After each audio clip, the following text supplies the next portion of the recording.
Halo guys, Assalamualaikum warahmatullahi wabarakatuh. Balik lagi dengan aku, Bayu Prasetya. Nah, di video kali ini aku mau cerita sedikit ya tentang pengalamanku daftar beasiswa. Daftar beasiswa selama kuliah. Tapi sebelum itu jangan lupa like, komen, dan subscribe. Biar aku makin semangat bikin konten. Oke, langsung aja ya. Jadi, aku selama kuliah, alhamdulillah udah dapat 3 kali beasiswa PPA. Peningkatan prestasi akademik. Jadi yang pertama itu tahun 2017, yang kedua tahun 2018, dan yang ketiga tahun 2019. Nah, cara dapetinnya gimana sih? Oke, nanti aku bakal bahas cara dapetinnya, tapi sebelum itu aku mau cerita sedikit. Jadi sebelum aku dapet PPA ini, aku udah daftar beberapa beasiswa dan hasilnya gagal. Gak lolos, aku lupa ya beasiswa apa aja yang dulu aku daftar. Kalau nggak salah ada 4 apa ya. Aku daftar beasiswa unggulan Kemendikbud, terus aku daftar beasiswa BCA, aku daftar beasiswa apa lagi ya? Aku lupa. Oh ya, PPA juga. Jadi dulu ada PPA tambahan sama PPA yang utama. PPA utama itu di bulan April. PPA tambahan itu di akhir tahun. Nah, aku dapatnya di yang akhir tahun, PPA tambahan. Jadi aku sebelum dapat PPA ini, aku udah daftar sekitar 4-5 beasiswa. Dan semuanya itu gagal. Gak ada yang lolos. Terus aku berusaha, ya udahlah, mungkin masih banyak yang kurang, masih banyak yang harus aku tingkatin lagi. Akhirnya ketika pembukaan pendaftaran beasiswa PPA tambahan tahun 2017 ya, itu kalau nggak salah bulan November, aku memberanikan diri buat daftar. Padahal ya aku mikir juga sih, aku di PPA yang utama aja nggak lolos, masa PPA tambahan lolos? Aku pernah kepikiran kayak gitu. Tapi niatku sendiri buat nyoba itu lebih besar daripada niatku buat nyerah, buat berhenti. Akhirnya aku nyoba tuh daftar di PPA tambahan. Aku ngelampirin 1 sertifikat kalau nggak salah. Nah, oh ya aku mau cerita juga nih. IP ku itu di tahun 2017 itu pas daftar IP-nya bisa dibilang rendah sih, nggak kumlot. Dan aku rasa banyak juga teman-temanku yang mereka daftar IP-nya lebih tinggi dari aku. Akhirnya aku daftar tuh nyiapin berkas-berkas. Nah, setelah itu ternyata alhamdulillah aku dapat beasiswa PPA tambahan tahun 2017. Aku kaget juga kan. Wah, dapat alhamdulillah gitu. Padahal aku nggak apa ya.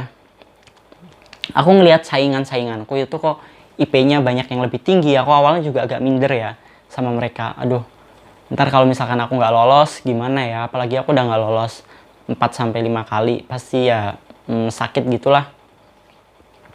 Aku juga kepikiran kayak gitu, ternyata Allah ngasih rezeki lain. Alhamdulillah aku dapet beasiswa PPA tahun 2017. Jadi aku dulu ngelampirin kalau nggak salah 1 sertifikat, cuma peserta peserta lomba kalau nggak salah. Ya aku kurang tahu juga siapa namanya, sistem penilaiannya itu seperti apa. Apakah murni menggunakan IPK atau ditambah sertifikat atau gimana, aku juga kurang tahu. Tapi ya intinya dulu aku juga ngerasa minder karena teman-temanku banyak yang daftar dan IPK-nya lebih tinggi dari aku. Itu tahun 2017. Nah, karena aku PPA tambahan kan, jadi masa aktifnya itu ngikut PPA yang sebelumnya. Jadi aku dapat di Desember, kontrakku juga habis di bulan Desember 2017. Jadi tahun 2018 mulai Januari aku itu udah free, udah bebas, udah terbebas dari kontrak beasiswa. Jadi aku bisa daftar beasiswa yang lainnya. Nah, di tahun 2018 aku juga daftar lagi beberapa beasiswa. Aku lupa sih beasiswa apa aja yang aku daftar. Salah satunya itu Jarum Beasiswa. Nah, aku sebenarnya udah lolos berkas kan, tapi aku nggak ikut tes tulisnya karena kebetulan waktu itu tabrakan sama jadwal UAS ya. Jadi karena dosenku agak susah gitu, akhirnya ya udahlah aku ngalah, aku nggak ikut tes beasiswa, aku mutusin buat ikut UAS aja karena aku takut juga ngulang atau dapat nilai yang jelek lah. Sebenarnya agak nyesel juga sih ketika kenapa aku nggak ikut aja beasiswanya gitu. Lumayan kan. Nah, selain itu aku juga daftar beasiswa Rumah Kepemimpinan. Itu di tahun 2018 awal. Nah, alhamdulillah di Rumah Kepemimpinan sebenarnya aku itu lolos sampai ke tahap terakhir dan aku udah tanda tangan kontrak. Tapi ada satu hal yang nggak bisa aku sebutin di sini. Akhirnya aku memutuskan untuk keluar dari rumah kepemimpinan. Jadi itu aku udah tanda tangan kontrak, cuma kontraknya itu berlaku mulai Agustus, sedangkan aku itu mundur di bulan Juni atau Juli kayak gitu, aku lupa. Jadi itu di tahun 2018. Nah, aku juga daftar beasiswa PPA lagi nih. Aku daftar PPA lagi nggak ya?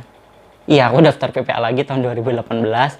Nah, aku daftar beasiswa PPA lagi yang tambahan. Dan mungkin kalian tahu nggak, aku 2018 juga daftar beasiswa PPA yang utama di bulan April.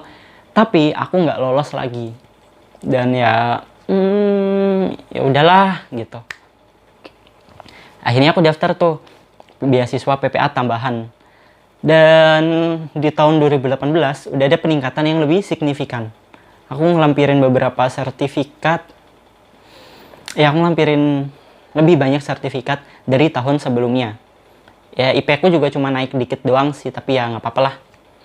Alhamdulillah banget, di tahun 2018 itu aku lolos lagi PPA tambahan. Dan ini kedua kalinya aku dapat beasiswa PPA tambahan. Itu di tahun 2018. Nah, Mas, oh ya, karena PPA tambahan, jadi sama kontraknya itu pas aku udah dapet, kontraknya udah habis. Di tahun 2019, aku daftar lagi beberapa beasiswa. Kalau nggak salah ada beasiswa Mina, sama beasiswa Lazis apa ya. Oh, bukan Lazis, Basnas. Sama BFI Finance. Jadi aku daftar 3 beasiswa itu di tahun 2019, sekitar awal. Dan aku nggak lolos ke tiga-tiganya. Sedih nggak sih? Aku sebenarnya sedih karena aku udah nyampe wawancara ya yang beasiswa Lazis, ternyata nggak lolos. Berarti udahlah, belum rezeki. Akhirnya di bulan April atau Mei ada pembukaan beasiswa PPA. Mei atau April gitu, pokoknya itulah, ada pembukaan beasiswa PPA tahun 2019. Aku daftar lagi untuk yang ketiga kalinya. Dan kali ini aku makin, ya sebenarnya nggak terlalu optimis banget, tapi seenggaknya lebih pede. Karena aku udah ngelampirin, udah makin banyak sertifikat yang aku dapetin yang bisa aku lampirin buat daftar beasiswa PPA. Akhirnya aku daftar tuh, dan alhamdulillah aku lolos lagi untuk ketiga kalinya. Nah, besarannya berapa? Besarannya itu selama 1 tahun itu 4.800.000. Jadi kita dapat sekali di awal. Jadi nggak setiap bulan, tapi hanya sekali aja di awal langsung 4.800.000. Nah, jadi selama tahun 2016 ya, 16, 17, 18, 19, aku daftar banyak banget beasiswa, tapi alhamdulillah lolosnya di beasiswa PPA dan aku dapet 3 kali. Dan wow, rezeki, alhamdulillah. Aku seneng banget sih, sama terharu juga. Apalagi aku udah berkali-kali gagal kan beasiswa. Jadi aku percaya ketika setiap orang itu punya waktu masing-masing. Kalau bukan hari ini mungkin esok, kalau bukan esok mungkin lusa, kalau bukan lusa mungkin bulan depan atau bahkan tahun depan. Jadi nggak bisa disamain antara satu orang dan orang lain. Nah, kegagalan ini mungkin sebagai ajang evaluasi ya. Evaluasi mungkin ada yang kurang, mungkin kita kurang dekat sama Tuhan atau semacamnya. Jadi usahain ketika kita itu gagal, udah kita coba evaluasi diri, apa sih yang kurang dari kita. Kayak gitu, itu pengalamanku dapat beasiswa PPA ya, perjuangan dapetin beasiswa PPA. Nah, ketika aku gagal juga dulu aku pernah hampir kayak udahlah aku nggak mau nyoba lagi, tapi ya akhirnya rasa takut itu kalah dengan semangatku. Aku nyoba, akhirnya berhasil sampai sekarang kan, dapet 3 kali beasiswa PPA. Nah, buat kalian yang mau daftar beasiswa PPA, karena itu kan namanya peningkatan prestasi akademik ya, coba kalian ngumpulin prestasi kalian dari sekarang. Karena apa sih? Karena aku rasa ya, sertifikat prestasi atau piagam penghargaan itu akan ada impact-nya, berdampak pada seleksi beasiswa PPA itu, atau mungkin beasiswa-beasiswa lain juga biasanya mengutamakan ketika mahasiswa punya prestasi tertentu. Jadi nggak cuma IPK doang. Mumpung masih awal-awal, yaudah kita nabung lah dari sekarang. Ikut lomba-lomba, terus coba ngirim apalah gitu. supaya kita seenggaknya punya satu hal yang bisa kita unggulin.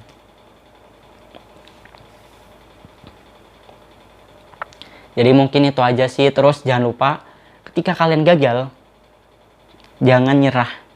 Kalian nangis, kalian sedih, kalian kesel, kalian kecewa, itu boleh. Tapi jangan sampai kalian itu berhenti. Kalian harus terus jalan. Meskipun itu pelan, kalian harus lari. Kalian jalan itu nggak apa-apa. Yang penting jangan berhenti. Jangan nyerah.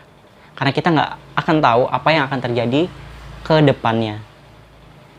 Nah, sebuah quotes ya yang paling aku suka, kalau gagal coba lagi, kalau gagal lagi coba terus, kalau gagal terus coba lagi sampai stok gagal kita itu habis.